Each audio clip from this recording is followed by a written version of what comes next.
What's good, y'all? It's the Mac, and I got a PSA for employers, parents, teachers, pastors, guidance counselors, therapists of neurodivergent people. Come here real quick. Yeah. Stop making examples out of us. Stop making us the poster children of what's not to be like in life, at work, in home, at school, wherever. Stop making us the poster children of how not to behave.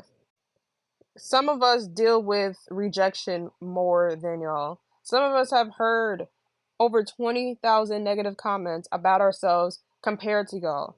Some of us have a harder time making friends. Some of us have harder times picking up on social cues.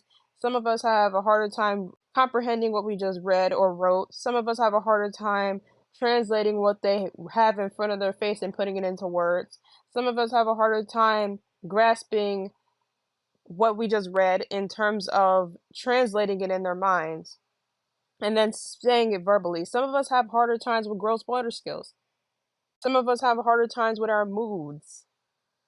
Yet and still, we still get made examples of, even though we have things going on internally and no one asks, well, what's going on?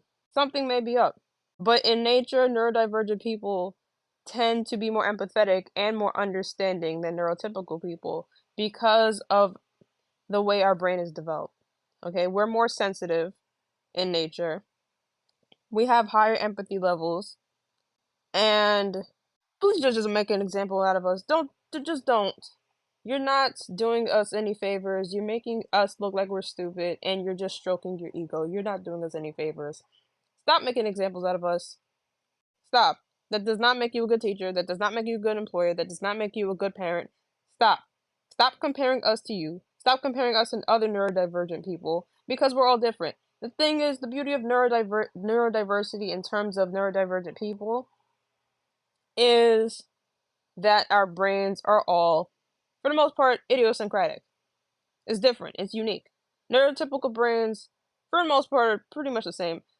But of course, never every brain is different. But our brains are completely unique in a sense that there's certain parts of our brain that are actually physically smaller. So, yeah.